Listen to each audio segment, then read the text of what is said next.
Hey guys, welcome to a new video. In this video we're making rose petal wine. The first thing I'm going to do is add in hot water up to the gallon mark. I'm going to give that all a stir. The warm water will help break the petals down to extract the most amount of colour and flavour. These are wild forest rose petals, but you can get rose petals out of your garden, you can get them out on the street, you can get them in hedgerows. Anywhere that you know they've not been sprayed with any pesticides will do fine. Next, I'm just going to add in the sultanas, which we need to do because we don't have any other fruit in this wine. It's just a petal wine, so you do this with all flower wines really. You then need to add in 1 Camden tablet per gallon. So straight away these take your breath away with the smell, but you can see they're just like a solid tablet. You need to crush this between 2 spoons and then mix that into your mixture. Give that a stir. So this will kill any bacteria or any natural yeasts or anything that might give the wine off flavours. Once we've done this, we're going to add in some citric acid. This will help give the wine a bit more acidity, which is similar to what you would get from grapes or fruit. You don't really get that with flower wine, so you do have to add in some extras.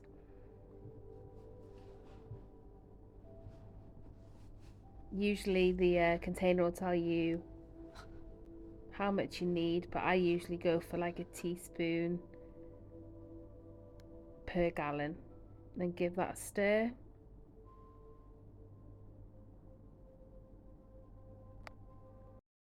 As you'll see, the acid makes the mixture change colour straight away to this like bright pink colour. Lemon juice would also do the same, or some other type of acid. Then I'm just going to leave this overnight or for 24 hours for the Camden tablet to do what it needs to do, and then we'll come back to you. Now that it's been 24 hours, I'm going to add in a bag of sugar, and then I'm going to pitch my yeast. Any yeast will do, or whatever your preference is. I just use like this all-purpose one, which you can buy in like big containers. This is our must now. It's been just over a week, so it's now time to put it into the demijohn.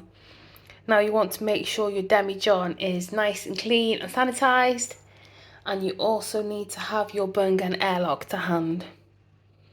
The easiest way to do this is probably to strain it through a sieve and a cheesecloth of some kind, so that you don't get any of the solids into the demijohn.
As you can see, the wine is now in the secondary fermentation vessel. So this is a glass standard demijohn of 1 gallon.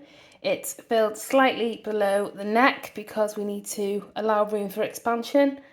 It probably won't ferment too much now. It's probably slowed down quite a lot, but it is alcoholic now.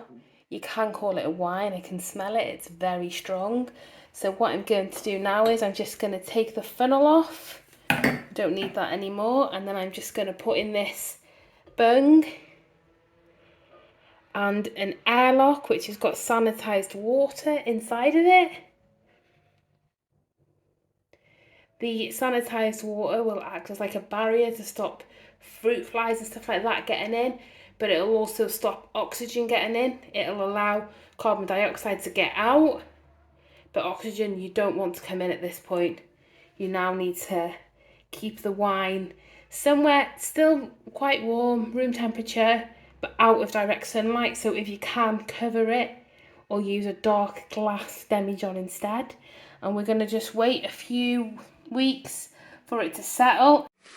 Once the sediment has settled down to the bottom of the glass demijohn, we will then transfer it again into a clean demijohn, and we'll do that a couple of times until the wine is as clear as we think we're going to get it.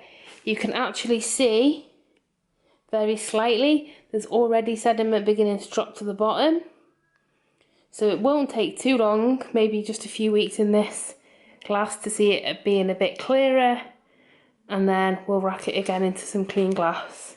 So that's all for part 1 of this video. I really hope you get out there and there's still a chance to get some rose petals. There might not be too many now in the wild, but there'll definitely be a lot in the garden. It's took me a while to get this video out, so I'm sorry about that.